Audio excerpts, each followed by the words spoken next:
It's become therapeutic in some ways. People do it for mental health, you often hear that.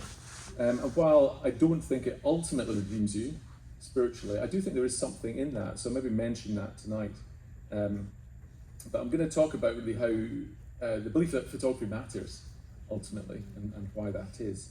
We're going to start with a psalm, and it's a psalm from above the door of the Cavendish Laboratory in Cambridge. It's in Latin above the door there.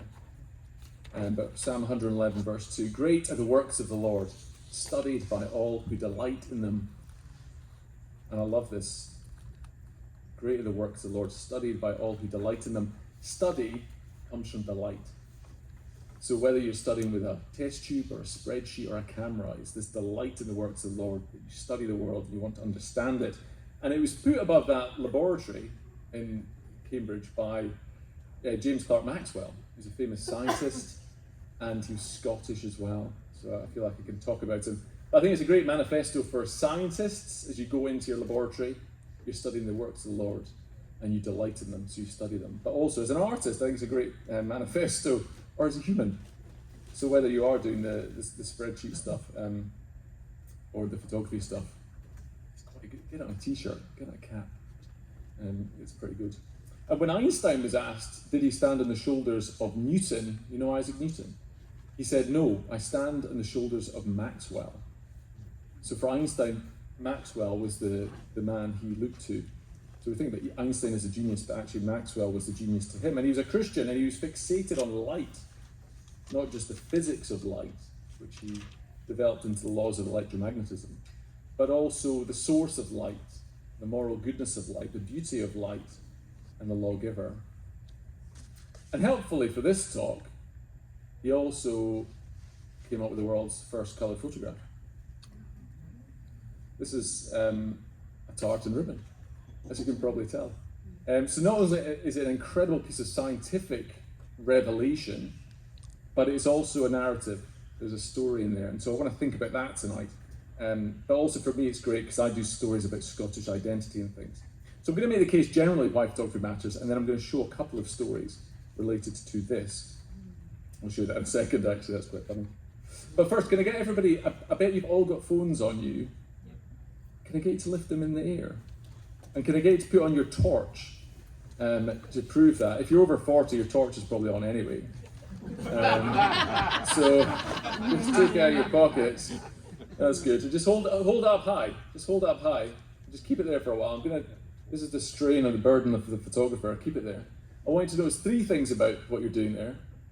1, what's one? There's a lot of cameras here. Everyone's got a camera. Everyone's using it. 2nd, it's an extension of your body. It's at the end of your arm, but it's coming from your heart and your brain. It's an extension of your body, part of you. And then thirdly, the posture you're in. It's upward looking. It's uplifting. That's what your posture is. So you can put it down now. I was going to show you this slide. I put it in today. This is fantastic from the Aarhus Cathedral in Denmark, where we showed the photos outside. And it's a picture, because the trouble with phones is we tend to be like this scrolling, don't we? We curl in on ourselves, which is a literal picture of sin, isn't it? We're just like absorbed in ourselves. Whereas creativity allows us to go out beyond ourselves. Music or art or writing, it lets us just expand our bodies physically and push out into the world to see the life we're missing right in front of our eyes. And this in Aarhus Cathedral is a painting of sin. I just think it's a wonderful, the guy who's been maimed and his neck stretched from like peering at other people's business. I think it's a wonderful painting in many ways. Also, Aarhus Cathedral is Lutheran, as an aside, but it's got these medieval paintings. So it's an amazing place to go, great city. I'd recommend it in Denmark. That's just, I'm not working for the Danish tourist board. Now you might wonder why I need to argue that photography matters when it's so obviously part of everyday life, but that's part of the problem. You see this quote, it says, for an absurdly small sum, we may become familiar not only with every famous locality in the world, but also with almost every man of note in Europe and America. The ubiquity of the photographer is something wonderful. It's ubiquitous. And this is in 1861. It's ubiquitous, even then. So the problem with photography is we're drowning in photographs. You might think photography matters less because of the quantity of photographs is so ubiquitous, and our social media feeds overflow with pictures, don't they, day to day? Our phones are overflowing with pictures. And that bothers me, and it's something I want to address. But it also bothered the Dutch artist Eric Kessels. Here's a little graph of the amount of photos taken. Astounding amounts being taken since the dawn of photography in the 19th century. But it bothered the Dutch artist Eric Kessels.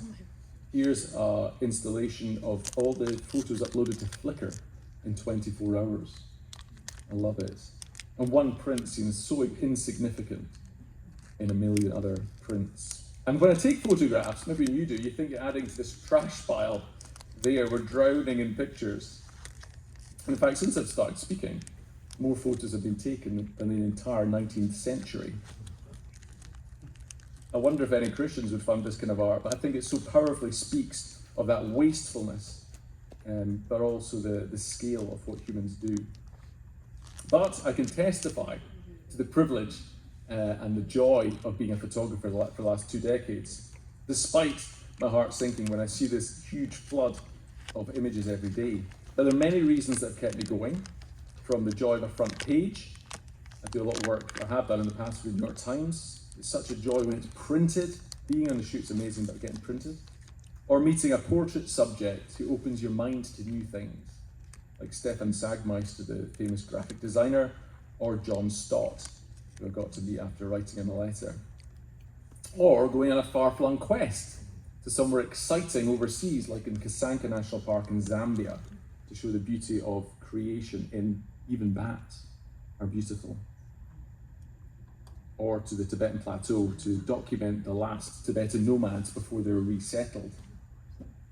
But there's a bigger reason that I keep taking photographs. But for that, we need to go back to the very beginning, to photo 1. Oh, sorry. I forgot to say, actually, the joy of just paying your bills, actually, is one of the other reasons it's good to work. Hot chocolates are expensive. Subscribe to Substack to support that. But let's go back to photo 1, right in the very beginning. In the beginning, Joseph Niepce created the photograph. He said, "Let there be chemicals in pewter to separate the light from the darkness." And there was photograph. And it was not very good, actually, when you look at it. It looks like the photo's gone off in his pocket of his crushed velvet French jacket. It's pretty terrible by today's standards. But this is magic. Around 1826, on a rooftop near Le Gras in France, mankind solidified time and space on pewter. And that magic is spread into every conceivable part of life. Today, the problem is not the volume of photographs, it's the fact we've forgotten the magic. Mankind has flattened the 3 dimensions of space and the 4th dimension of time onto this portable representation. A photograph is a slice in time. How has this incredible process become so passé? So photography matters because, oh, there's the picture actually. Oh, hold on. Here we go, that's what it looks like. Just you can see the rooftop. Still not that good. But photography matters because it is universal in scope, ultimately. There's a lot of dross online, but photographs that you can think of have opened your imagination to the incredible things in the world. The fullness of life, from microscopic mites to vast clouds where stars are born, like the Horsehead Nebula here. Its scope is universal, from dust mites to dust clouds, and everything in between. Photography applies to all of our space and time. Photographs also expand our perception of time as we look and we remember. So my childhood photograph, the days of my childhood are ingrained because I looked at them and I relived them in my album. I played with them in my mind and I expanded it year after year. It feels like the moment has passed, doesn't it? But it echoes into eternity when we see a photograph of our family. Rather than thinking about capturing a moment, I like to think about it as liberating a moment for all time. But photography also matters because it is universal in application. So photography is everywhere in life. Here's some of the applications. We've got flying cameras, we've got submersible cameras, helmet cameras, space cameras, phone cameras. There's an almost infinite application of the medium.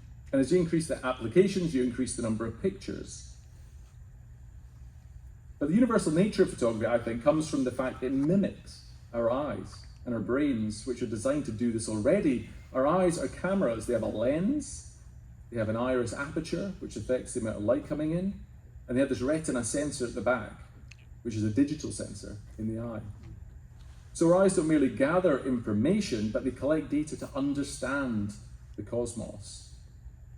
Likewise, when photography helps us understand the world that we're in, the camera is like an extension of that brain and heart, that curiosity. The sheer volume of photographs should show us the insatiable curiosity of human beings to try and comprehend the 4 dimensions of space and time.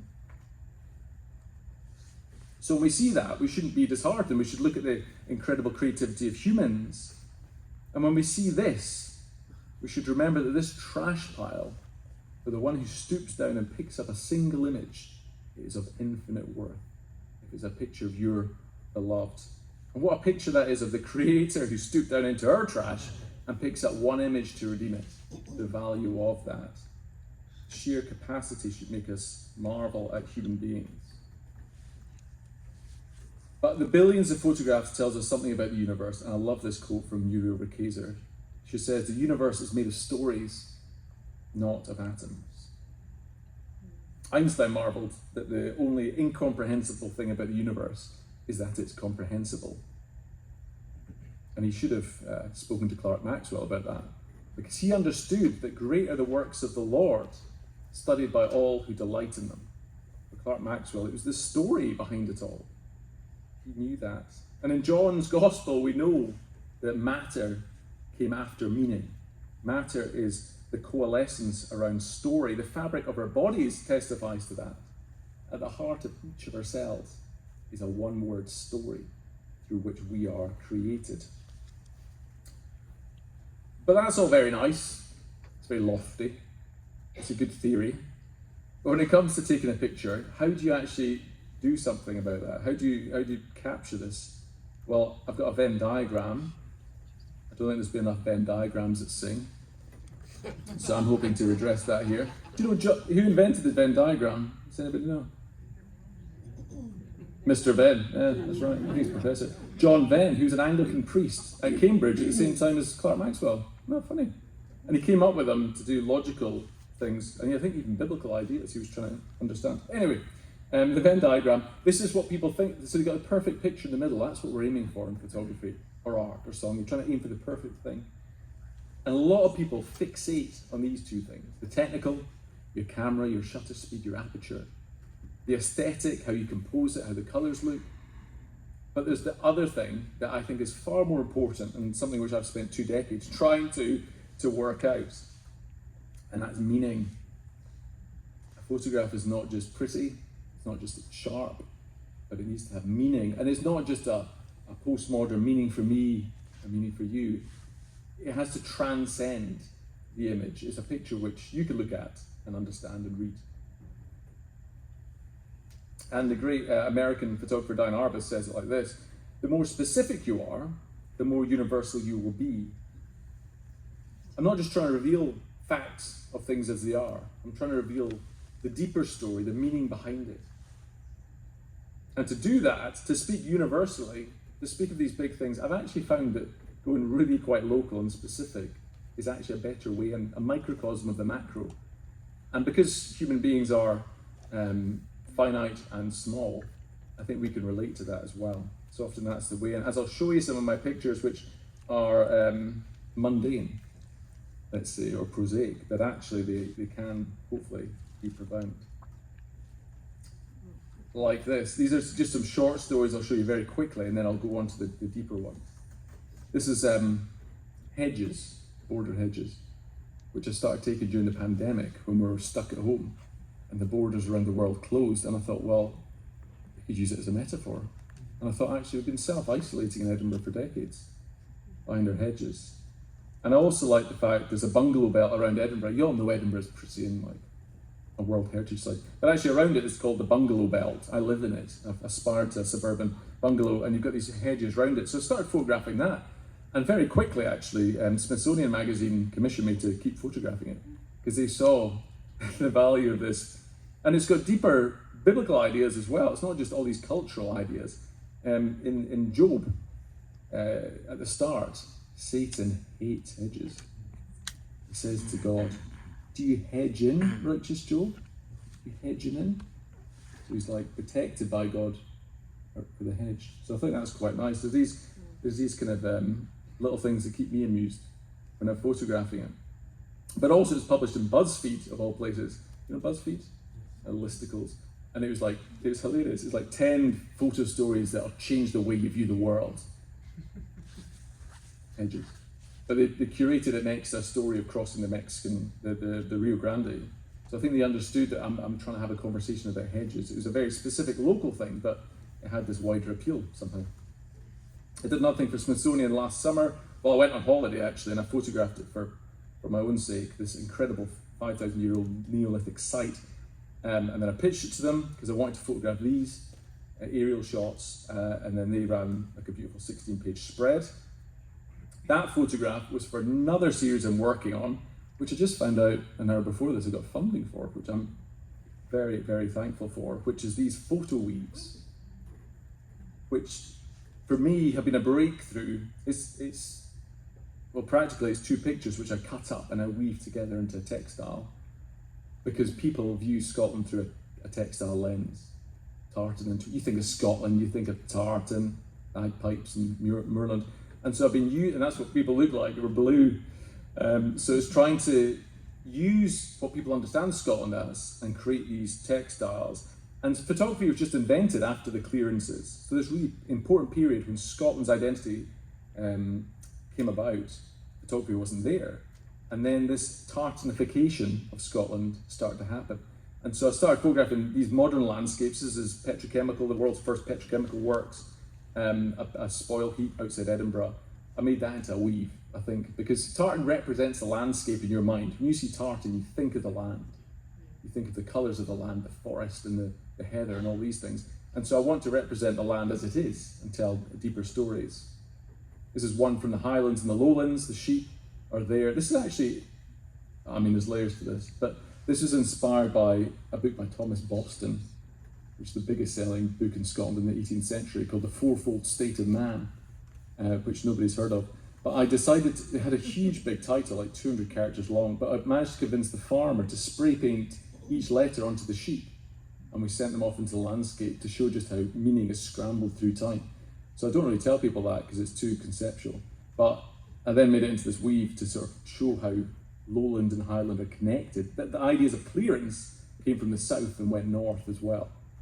But it's got to look compelling. But for me, I feel like it's a breakthrough in my practice. You've seen outside the New Jerusalem work. Hopefully you can have some time after. There's the book outside, the book people have come and off, like they've got the stand, so you can buy one of them if you want. But with that work even, I've just had my first chapel commission up in Oregon, and it's not printed yet. But I've just created this, like the mosaic fragments, we've made these grids before, but I created this one called Lumen, again at the Church of the Holy Sepulchre, the empty tomb, focusing on light. It's light, the enlightenment, it's the connection between heaven and earth, it's the illumination. Because the empty tomb, there's nothing there. Sorry to spoil it for anyone, but there's nothing there. This is another one I'm doing recently, called Gulls of Greatness. And I've been going around Edinburgh because it just makes me laugh so much that no matter how great you rise in life, human hubris, there's always a gull in your head. So that's Adam Smith on the left, father of capitalism, and that's Queen Victoria, and that's a lesser blackback gull right on top. So it amuses me. I don't know if I'll get it published, don't know if anyone will pay for it. I mean, Substack has allowed that to, like, I've been cycling into town to write my Substack and I see a gull and it makes me laugh, so take a photo. One day, I don't know what it'll be one day. I'll pay for my pension, who knows. So that's good. So there's some of God's greatness. I want to show you two in-depth stories now. Keep an eye on the time. Oh gosh, okay. So the first is Church Forest, and then I'll show you Gingers after that. But these are slightly longer stories, just to give you an idea of how, again, I want to get meaning into the picture, like what I was talking about. How do you create something meaningful? a story with impact. And so I'll just talk through it. Is that all right? I'm just going to talk through it in a bit more detail. Hopefully that'll just give you a sense of the artistic process through worked examples. This is a story I came across not through Christian things, but through my zoology roots, my interest in conservation. And I went to Ethiopia, and I've been researching the Industrial Revolution there, ultimately, and population growth, and I thought, what's the cost in the environment? And as I was reading, expecting to be depressed, I came across this story. And around Lake Tana, which is the source of the Blue Nile, if you're doom scrolling later and you're just looking on LinkedIn or something late at night and your life's a bit sad, go to Lake Tana in Ethiopia and zoom in. And anytime you see a green dot and you zoom in, you'll start to see around all these little dots, in the center of it, these little UFO-like things, which are churches, Orthodox Tewahedo churches.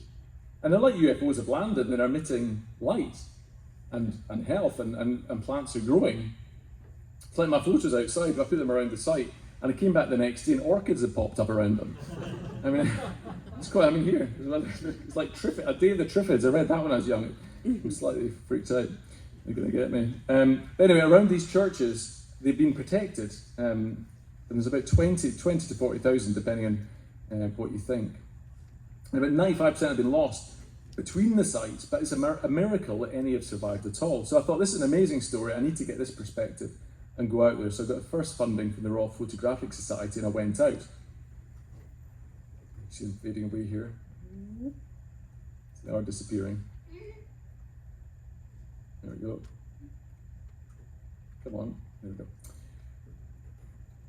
So in Africa, Eden is a cliche of development agencies or natural history programs talk about Africa as Eden. But this is a theological landscape. People are consciously thinking of Eden when they go to these places, but you can see around it these large trees that have been marooned as the cattle graze and the people plough. They've been getting smaller and smaller. So they do protect them, but they are under threat. And as an artist, I approached this going to the text, obviously. It was a conservation story, but I thought I need to document this through the lens of the local people, how they understand the world. And so, of course, I went to Genesis, which is fun. And in Genesis, the two lenses that are used are the aerial perspective, God up there, transcendent, but also God down here, immanent in the garden. And that's the two lenses of the Bible, ultimately, isn't it? It carries that through. So God's eye view, when we think about it, isn't just up there. It's actually on the ground as well. And so I started documenting on the ground before I did the aerial shots. And you'll see the land around it looks utterly barren, but actually is quite fruitful, but it's not permanent. And I wanted to photograph in the dry season to show the permanence of the trees compared to the impermanence of the land around it. And they're amazing places because you leave that dry, barren, noiseless place and you go into this fragrant, noise-filled, cool forest, and you hear the sound of people singing, drifting through the air. And the trees here stand as a permanent reminder, and our existence is fleeting. Like the flower of the field, it fades, and we're like a mist.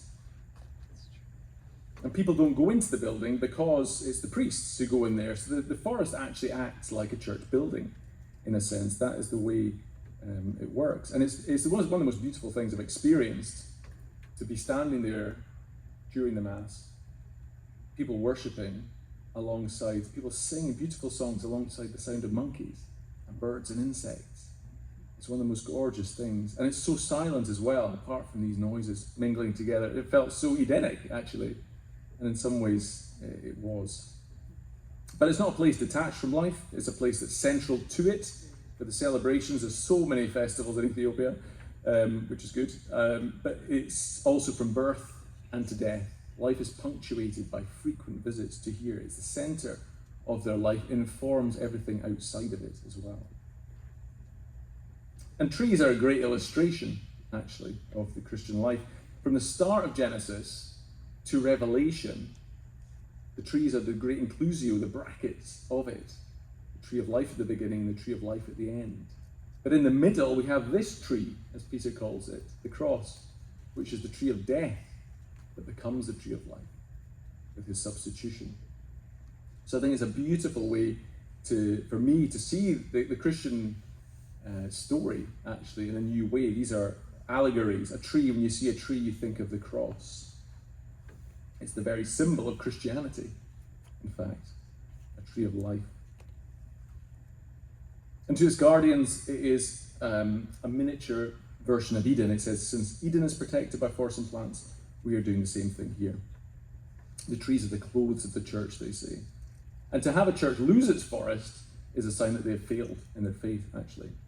So the scientists are working with them to show that it has changed in size, and it's amazing how instantly the community are just like, we need to fix this.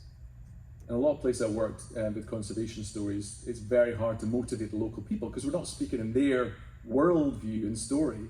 Whereas here, if you just explain the forests are dying, they're just like, these are so valuable, they just go out and protect them. So they're trying to protect with church walls. But as we go up into the air, we start to see another perspective. This is Sunday Mass, it went above, and you start to see the personalities of the church, from the full canopy here in Zegi Peninsula by Lake Tana to one that is more eroded, but you start to see the individual movements of people, the fields people own, the houses. And I love the portraits, you get a sense of the community. It's this relationship between man and nature. It's a collaboration, and this is what it looks like. And I just think it's beautiful. But of course, there is this threat of growing population and farming. You've got to feed that as well. But on the flip side of that, there's this conservation where building walls around them to protect them, and then to expand them. Once you educate people and you raise the funds to protect it, you can then expand it. And here we have something which looks bleak and desolate, but actually this is a new church they planted to deal with the rising population, and they planted a forest around it. They put aside that land. I know this is Orthodox Tewahedo. There's a lot I learned from this and experienced, and Ethiopia is just an incredible place. It was a joy to be there, and it's a story that keeps giving, actually. I showed it at Yale last year, and we got a whole band of like canticle singers in their big robes, and we had this amazing event. It was just incredible. And people just really responded to it. I think there's a real hunger, especially in academia, to have these deeper themes explored and to talk about it in a way that is compelling. And we had a symposium that Amundsen supported that, the second trip, and we had a symposium with artists and scientists and theologians to discuss these ideas. And I just love the way it intersects in so many ways. It's been in all over the place.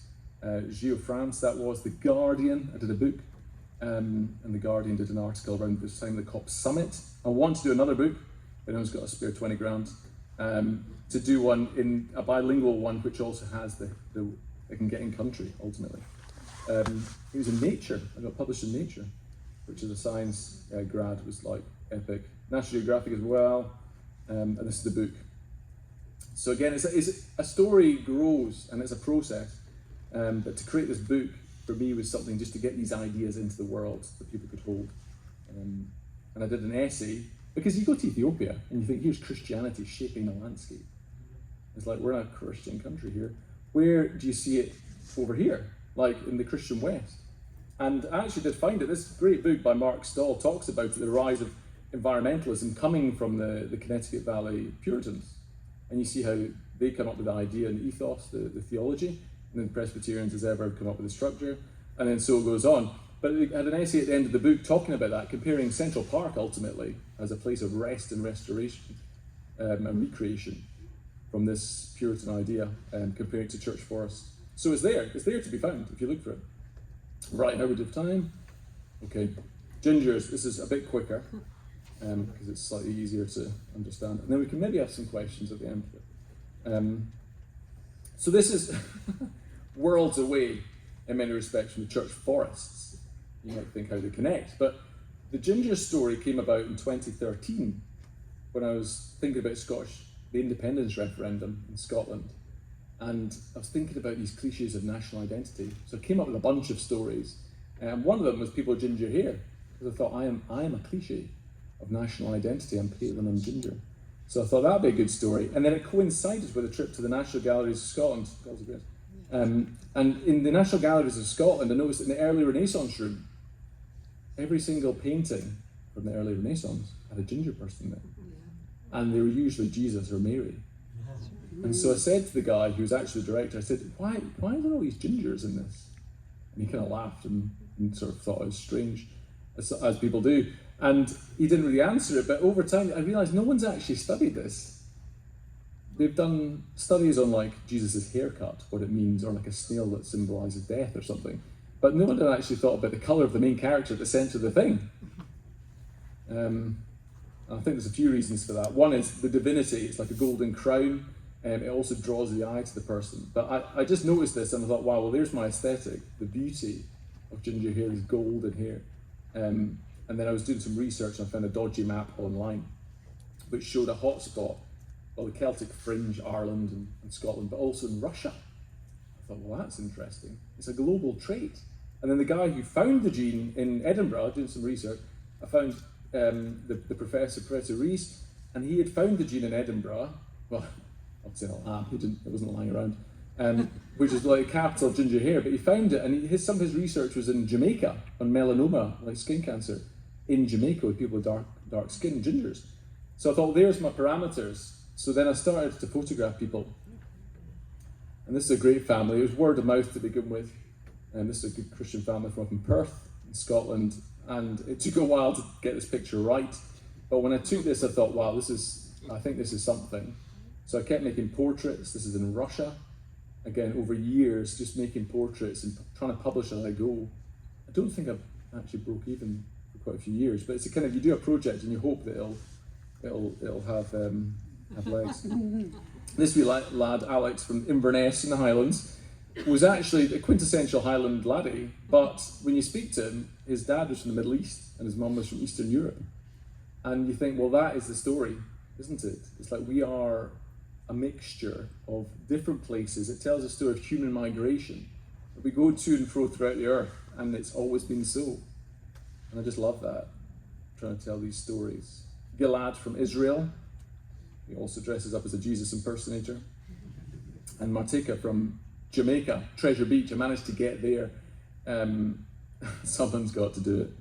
I went to Treasure Beach and to this tropical paradise for 10 days. Because I had to for work. That's what I told my wife, to go out there. And it's amazing because this story started off as being something that felt frivolous. But for me, I felt I had the scientific interest about the genes and the flow of human migration, but also this kind of art historical thing, how it's represented. And so I've kind of combined these and took photos. And at first you think, well, it's nothing. Like an idea feels fragile, like a butterfly at first. And you've got to tend it. And then over time, it's become this behemoth which drags you in its wake. It just keeps taking you along. When I did the book in 2020, I laid it out like a family history, so like your birthday, where you're from, and put beside each other people from different countries. And it went mad actually, on the BBC and all these newspapers and things. Because it was 2020 and everyone was depressed with the lockdown, and they needed some human connection, so good timing. But then at the time I got all these emails from people in America saying, you should come here, do some photos. I got an email from a guy from Afghanistan who lives in LA. I got a Persian barber in DC. I got some Native American folks saying, come to where I am, Wyoming.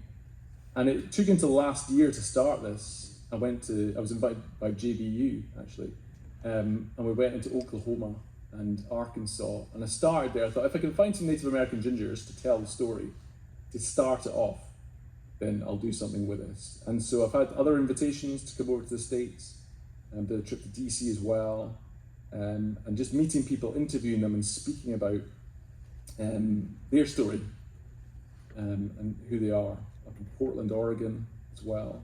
Just trying to get as broad a range of people as possible. This is a Persian barber. I went to his barbershop, got some pics. The Browns. It's the mum who's only got brown hair actually. It's amazing. And then little Silas Boone, who's Chinese background, so he was up in Portland as well. And I was always amazed, wherever you went, you really got a sense of the geography and where people are coming from. In Portland, you got people who had like grandparents from Vietnam or China or Alaskan native.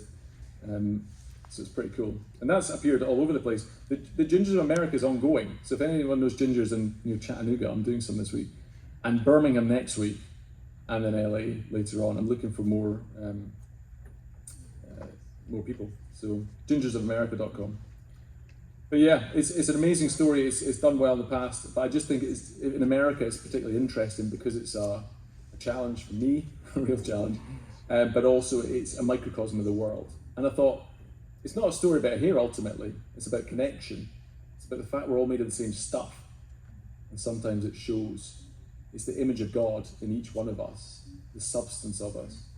And so that's why I'm trying to hopefully make a book next year.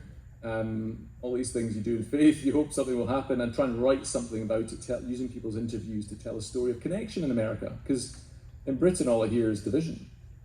But coming to the States and doing these portraits, I'm so heartened to hear about people just living life, trying to do the best for their families and communities, and to understand other human beings. So that's why I do it.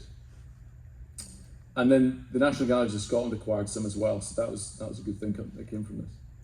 So there's my website. That's been a lot of stuff and information, but you're still conscious. So if there's any questions, I'm happy to answer any. If you're wanting to run away and do anything, feel free. But if there's any questions, I'm happy to take them. Yes, we've got a microphone. It's roving mic.